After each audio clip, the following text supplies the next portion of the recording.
is a project on the prediction of the Boston housing prices. These are the following packages that we need to import: NumPy, Pandas, Matplotlib, and from sklearn we need to import various packages like load Boston, mean squared error. For the animation purpose, we need to import IPython. From IPython display import HTML. Here, the Boston load Boston is used for loading the data set of the Boston house prices, and the description of the data set can be printed by using the following statement, that is the boston.dscr.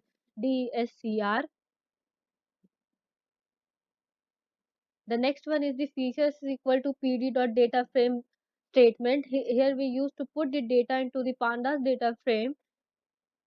As we can see that we get the entire data set.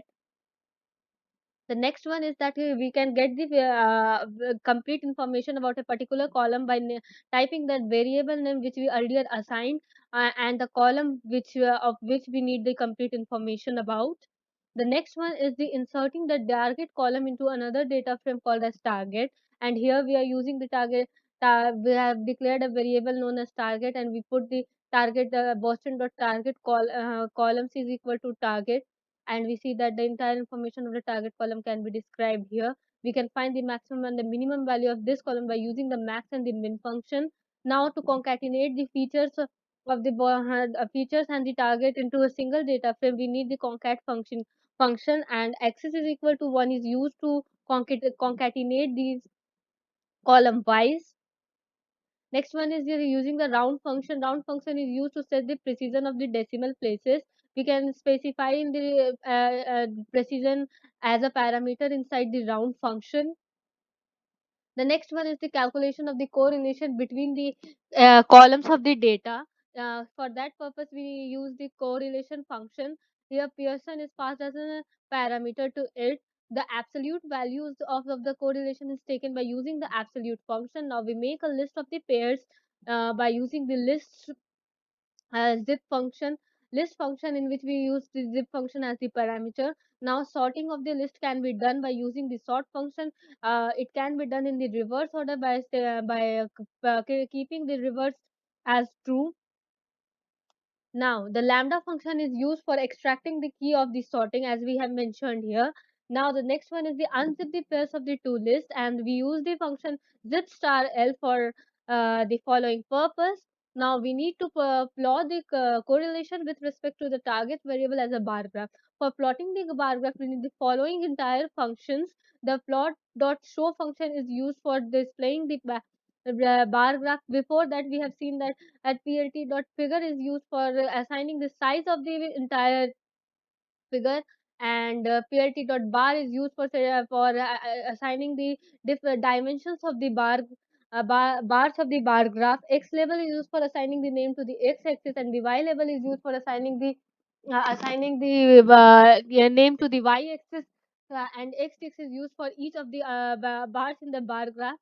Now, the next one is that we assign the entire set of the values of the different columns into the variables named as x and s. For example, we have taken the dis and the target column.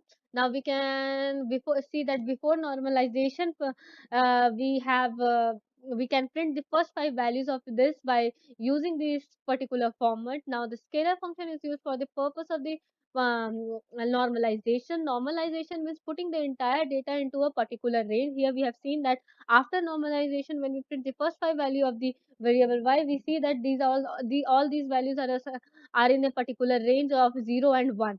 Now the def is used to define a function named as error, and we have defined the entire function here. Now to take the 20% of the data randomly, it means any of the entire data, we need to take only the 20% to check our further function, and for that particular function we have used the function train underscore test underscore split, and for that x y test underscore size are passed as the parameters, and this used to provide the value to the x train, x test, y train, and y test. The update function has been mentioned to calculate the gradient of the function. Gradient has been calculated by using the update function. The gradient descent is a function which has the seven parameters, where the init underscore m and init underscore c is used to initialize the m and the c's. and the C error values and MC values are another value in which we pass the list. Now we have used the for loop for the iteration purpose. If the error is less than the error underscore threshold, then it will print error and break the function here only. Otherwise, the entire value will be appended to the error dot values by using the dot append function. It will return MC error underscore values and MC underscore values. Now the next one is the percentage time. This is used to display the computation time, CPU time, wall time. For that purpose we use this particular statement. Now the gradient underscore descent function used to provide the value for MC underscore values and MC underscore values. The next one is the plotting of the graph, and here we can see that at plt.scatter used for plotting these scattered points, and plt.plot is used for plotting this particular line, that is the regression line. Now we can plot the errors also, and we have seen earlier also the plot function, x level and the y level function.